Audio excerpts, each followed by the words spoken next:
అందరికీ ముఖ్య సూచన, మీరు శంకర్ గారి అభిమానంతో వారి ప్రమాణ స్వీకారానికి వచ్చినందుకు మీ అందరికి ధన్యవాదాలు.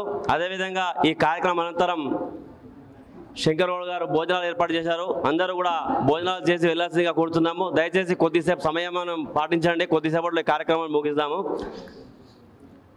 ఈరోజు జనసేన పార్టీ తెలంగాణలోని ముఖ్య నాయకుని పాత్ర పోషించినటువంటి శ్రీ నేమూరి శంకర్ గౌడ్ గారు 2008 ప్రజారాజ్యం పార్టీ పెట్టినప్పటి నుండి వారితో పాటు నాతో పాటు ఇంకా కొంత నాయకులు 2008 నుంచి ప్రజారాజ్యం పార్టీ నుంచి ఆ రోజు నుంచి పార్టీలో శ్రీ పవన్ కళ్యాణ్ గారి ఆశయాలు, వారి యొక్క భావాజాలను కట్టుబడి వారి ఆశయాలను ప్రజల్లోకి తీసుకెళ్తూ వారు 2 రాష్ట్రాల్లో పనిచేయడం జరిగింది. ఈ యొక్క 17 సంవత్సరాల సుదీర్ఘ ప్రయాణ కాలంలో వారికి పార్టీ అధ్యక్షులు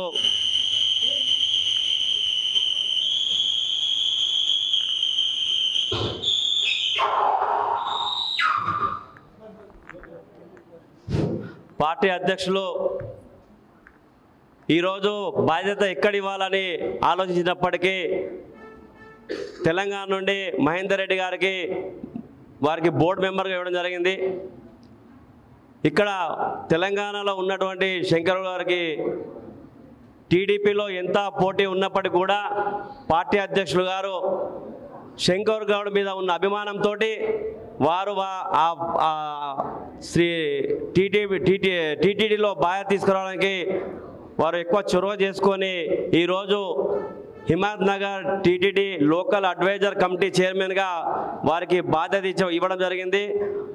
బాధ్యత ఇచ్చినందుకు పవన్ కళ్యాణ్ గారు కూడా జనసేన తెలంగాణ మనందరి తరఫున కృతజ్ఞత తెలియజేస్తున్నాను. అదేవిధంగా శంకర్ గౌడ్ గారికి హృదయపూర్వక అభినందన తెలియజేస్తూ మీ అందరి తరఫున కూడా అభినందన తెలియజేస్తున్నాను. ఇకపోతే ప్రజారాజ్యం పార్టీ నుండి నిరంతరం పవన్ కళ్యాణ్ గారితోటి నిరంతరం వారి ఇంతకుముందు మన వాళ్ళు చెప్పినట్టు వారి కుటుంబాన్ని వదిలేసి 2 రాష్ట్రాల్లో పవన్ కళ్యాణ్ గారు ఆజ్ఞ ఎక్కడ చెప్తే అక్కడ అన్ని బాధ్యతలు వదిలేసి అన్ని కుటుంబ బాధ్యత కూడా వదిలేసి నిరంతరం తిరిగినటువంటి వ్యక్తి శంకర్ గౌడ్ గారు. ఆ రోజు ప్రజారాజ్యం పార్టీలో యువరాజ్యంగా అధ్యక్షులుగా ఎన్నికైన తర్వాత శ్రీ పవన్ కళ్యాణ్ గారు తెలంగాణలో తిరగడం జరిగింది. పవన్ కళ్యాణ్ గారికి కూడా తెలంగాణ అంటే ఎక్కువ ప్రేమ. వారికి తెలంగాణ అంటే ఇష్టం, ఆంధ్రప్రదేశ్ అంటే అంత ఇష్టం కాదు. అయినప్పటికీ తెలంగాణ అంటే నా ప్రాణం వారు మాతో చెప్పడం జరిగింది. కానీ నా అవసరం ఆంధ్రప్రదేశ్లో ఉంది.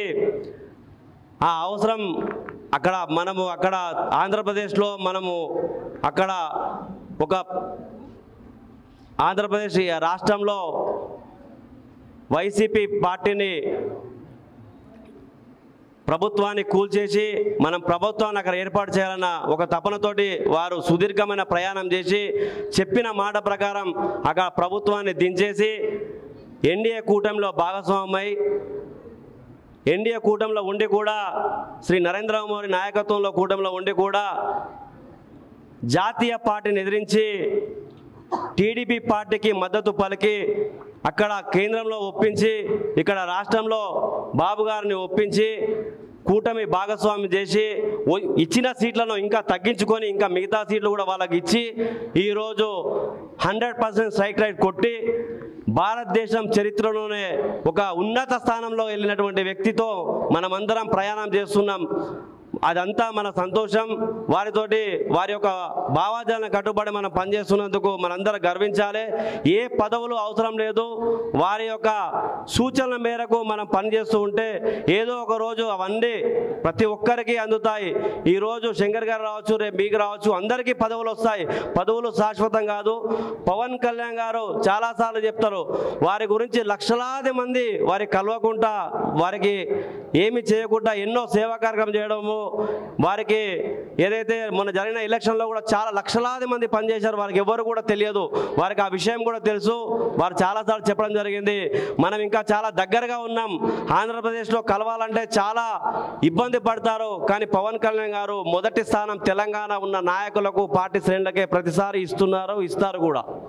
ఎందుకంటే మొన్ననే ఉదాహరణ వారు లాస్ట్ ఎప్పుడైతే ఆంధ్రప్రదేశ్ ఎన్నికల ముందు వారు యజ్ఞాలు చేయడం జరిగింది. దానికి అక్కడ ఆంధ్రప్రదేశ్లో వాళ్ళు పిలవకుండా తెలంగాణలో తక్కువ పని చేసినప్పటికి కూడా గుర్తించి ఇన్ఛార్జ్ అనే బాధ్యత వీళ్ళందరూ కూడా ఇవ్వడం జరిగింది. అక్కడ ఎమ్మెల్యే స్థాయిలో పోటీ స్థాయిలో ఉన్నవారిని కూడా గుర్తించకుండా తెలంగాణ వాళ్ళతో నా ఒక కార్యక్రమం మొదలు పెట్టాలని ఆ రోజు మనందరూ కూడా బాధ్యత ఇవ్వడం జరిగింది. తెలంగాణ అంటే వారికి చాలా ఇది. కాకపోతే ఇక్కడ ఉన్న రాజకీయ సమీకరణలు, తెలంగాణలో ఉన్న పార్టీ యొక్క సమీకరణలు బట్టి వారు సమయాన్ని తీసుకుంటున్నారు. కానీ ఇక్కడ ఖచ్చితంగా తెలంగాణలో జనసేన పార్టీ ఉంటుంది. దీనికి పవన్ కళ్యాణ్ గారు రావాలంటే మనమందరం ఇక గత రోజులు పోయినాయి. ఇప్పటి నుంచి మనం నిరంతరం పార్టీ గురించి మీ వృత్తిరీత్యా ఏ పని చేసినప్పటికీ మీ బిజినెస్ ఉండొచ్చు, వృత్తిరీత్యా ఎంప్లాయీస్ ఉండొచ్చు, కొంత సమయాన్ని పార్టీకి కేటాయించి నిరంతరం తెలంగాణ నాయకత్వ సూచనల మేరకు, రాష్ట్ర నాయకుల సూచనల మేరకు మీరొక్కరే వచ్చుడు కాదు, ఇంతకుముందు చెప్పినట్టు మీరందరూ ఒక నాయకత్వాన్ని బలపరుస్తూ మీ నియోజకవర్గాలలో, మండల స్థాయిలో, గ్రామ స్థాయిలో పార్టీని బలోపేతం చేస్తూ మనం ముందుకెళ్తే రేపు రాబోయే రోజుల్లో గ్రేటర్ హైదరాబాద్ ఎన్నికల్లో తప్పకుండా పోటీ చేస్తాం. అదేవిధంగా జనరల్ ఎన్నికల్లో పోటీ చేయాలంటే తెలంగాణ వ్యాప్తంగా మీరు కంకణం కట్టుకొని పనిచేస్తేనే కానీ మనం ముందుకు వెళ్ళడానికి అవకాశం ఉంటుంది.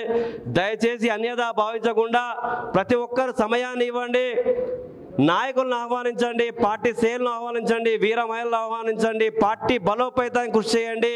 మీరందరూ కూడా అందరికీ బాధ్యతలు ఉన్నత స్థాయిలో అందరికీ గుర్తింపు ఉంటుంది. పార్టీ నాయకులు కూడా గుర్తిస్తారు.